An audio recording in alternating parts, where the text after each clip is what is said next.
अरे काजी कहाँ चल रही भोरे भोरे बिना मुँहे धोले झुलपी झाड़ के? कुछ नाश्ता पानी ना करम का?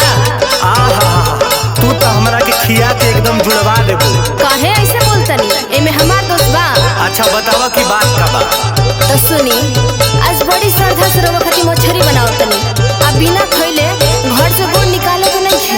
बात तो सही कहता रू, लेकिन भला घर में रहला से काम चली? हम नहीं की जाना कहाँ जाला सोझा के छोड़ के तू थोरिया एक रिक्वेस्ट तो हर गोरेली में हरिया। बताई बिना खइले के घर से बाहर जाला? ए कहाँ जाला सोझा के छोड़ के तू थोरिया एक रिक्वेस्ट तो हर गोरेली में हरिया। गरम कराही तेल डाला रोजाऊ, गरम कराही तेल डाला रोजाऊ। आवो मछरी बनावो तनी खाला रोजाऊ, आवो मछरी बनावो तनी खाला रोजाऊ।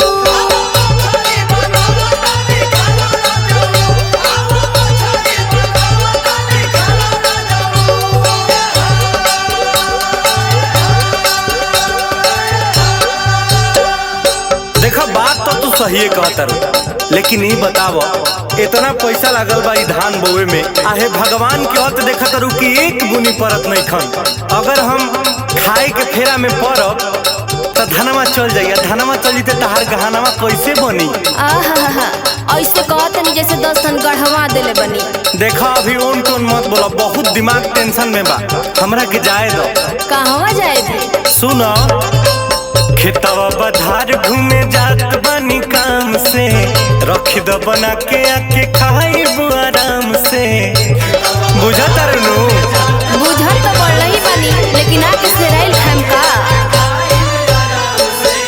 खेतवा बधार घूमे जात बानी काम से, रख दो बना के आके खाइबू आराम से।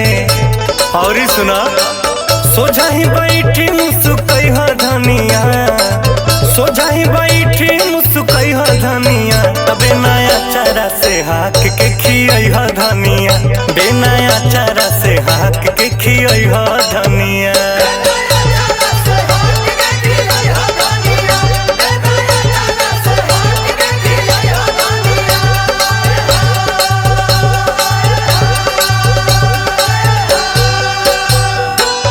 देखी एगो बात हमार कान खोल के सुन ली। का कह? हमार धन दौलत तो रउवे नु बानी। हाँ तो रउवा टाइम से खाएम पियम ना तो हमहू तो रउवा टेंशन से दुबरा जाम नु। अच्छा अच्छा बड़ बाड़ू हो। एमे कोनो शक बा का? ना हो।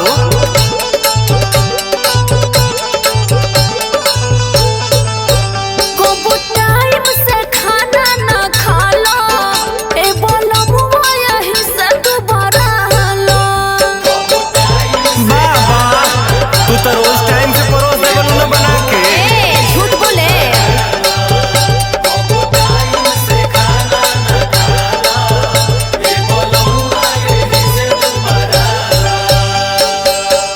पहले बतिया सुनी। हाँ बोला।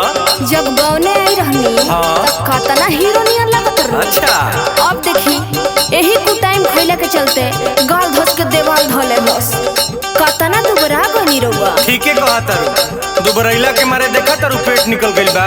हो दादा बुनी बिना सुखात बाटे धान हो, कैसे भोजन पे जाई ध्यान हो। अरे खइबो ना तो करबो कहां से?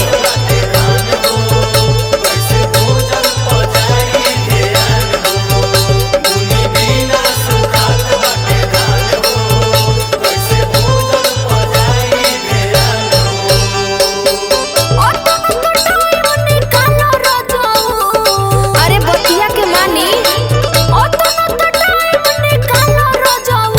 आवो गोरई बनावो तनी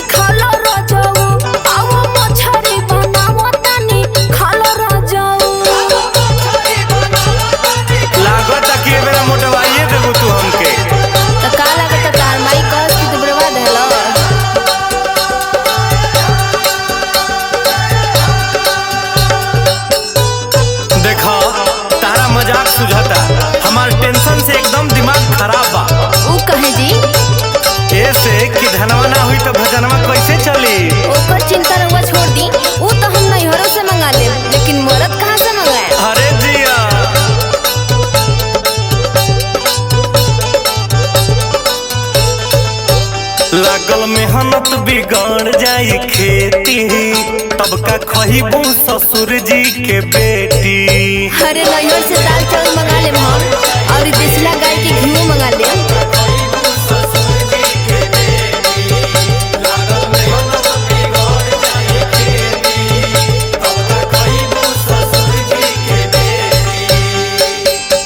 खाली लिपस्टिक मार के आ घर में रहे के बाटे। अच्छा भोजन की चिंता तो हमारा नु बा। तब घरवा कम काम बका, एक दिन किचन संभाल के देखी ना, पता चल जाई। अब वो करेबू का?